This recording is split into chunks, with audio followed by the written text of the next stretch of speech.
So hello, I am Lovely Joy Birazano. So ang topic karon is all about if else statement. So atong hibawon kung unsa ang if else statement o unsay purpose niya. Tapos kung unsay so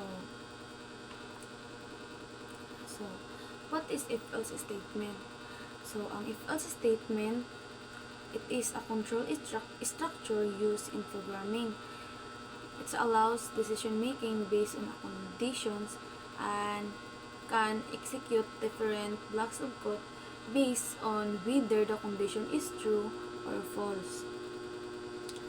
So it means that ang if else statement kay usa ka control structure nga gigamit sa programming.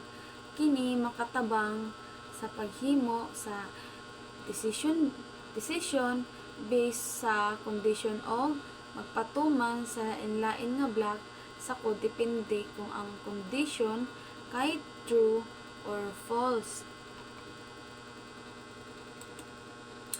So, unsa tay purpose sa if else statement no? So, ang purpose daay sa if else statement is to introduce logic and conditional execution in programs by evaluating conditions like expression and return to true or false. The program can determine which block of code can execute. So, maka-determine siya kung unsa nga block ang ma-execute. So gigamit pud siya no aron magbutang og logic o pag huna-huna sa imong programa. So kini makatugot sa programa nga mutabang o mulihok depende sa sitwasyon sa data o sa gi-enter sa user. So if else statement no is naa siya three structure and components. Na siya tulo ka buok ka components.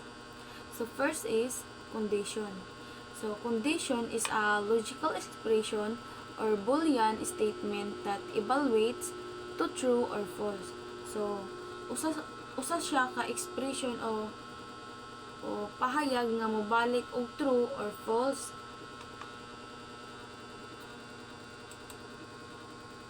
Ang ikaduha is ang code block. So, ang code block is the set of commands or instructions to execute if the condition is true.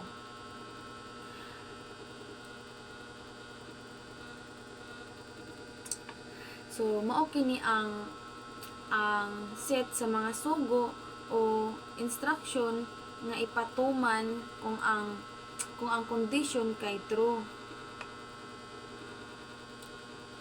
Ang ikatulo kay else block or optional. So ang else block is mag-execute if the condition in the if statement is false. So mag-execute lang siya no kung ang condition sa if is false. If all syntax in Python. So, if, and then, iyan imuhang condition. Tapos, else dayon nimo. So, like for example, age is equal to 18. So, ang kanaang 18 is mo na imuhang value sa imuhang variable. So, kung ang age ba daw is greater than equal to 15. Kung true, print adult. Pero kung false, print minor.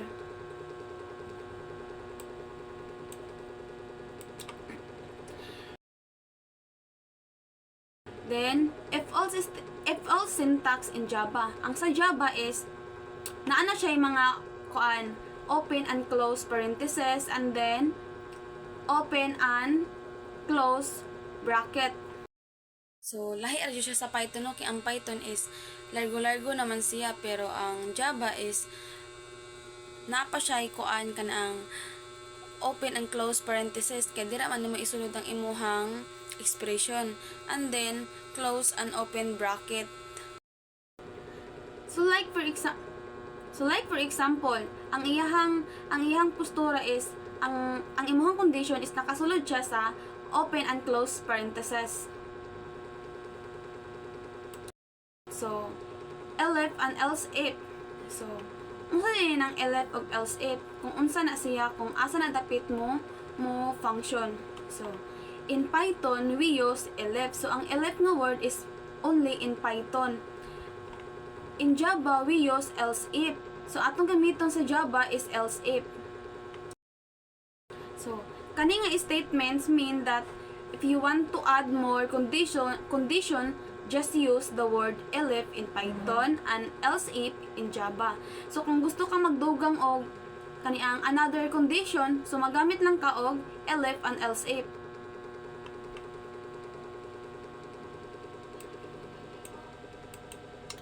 So like for example, in Python, so nag-assign ka sa value sa imong variable which is kaning 0. So if num is equal to if num is greater than to 0, kung true, print positive. Or else, kung false, go to the another condition which is kaning elif. So kung ang number is equal to 0, kung true, print 0. Pero kung same sila, kung ang f og elif is same sila false, so walain basahon kundi ang kaniang condition sa else, which is kaning negative.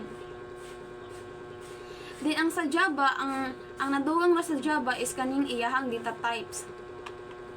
Sa Python is di naman kanid magbutang og data type because makabalo naman siya kung unsa na siya nga data types. Ang sa Java is so strict kay siya no, kay kailangan pa ka magbutang dira og unsa na siya nga data types.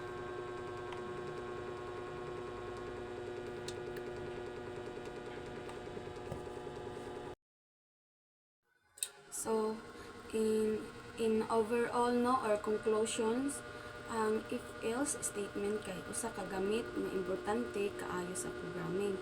So kini makatabang nato, makasalod ang logic o paghimo og desisyon sa ato ang code. Pwede kini gamiton sa pag-determinar sa edad, pag-check kung positive ba o negative. Ang numero o pag-manage sa mga komplikado nga kondisyon gamit ang elif or else if.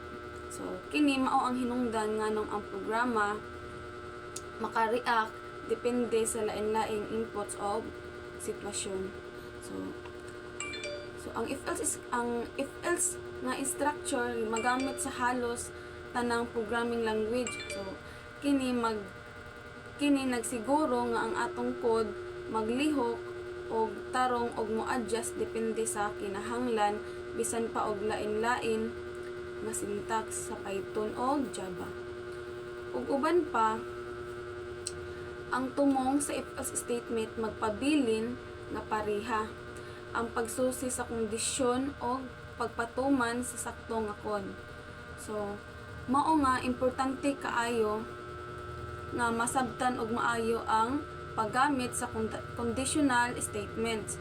So dili lang kini bahin sa pagsulat o pag-code nga mo function, pero bahin usab kini sa pagsulat og code nga makauna-huna og makapangandam sa lain-lain nga resulta og magka-react dayon. Samtang magtapos kita ani nga topic, hinumdungin kung giunsa kini nga mga structure mo rason sa atong mga desisyon sa adlaw-adlaw nga ato ang ginabuhat. So sama sa atong pag-evaluate og sitwasyon og paghimo og desisyon, ang programming nagsundog sa kini nga proseso gamit ang klaro nga logic. So daghang salamat sa inyong pagtagad. So untag nakasabot mo kung sa ako ang gi-discuss karon.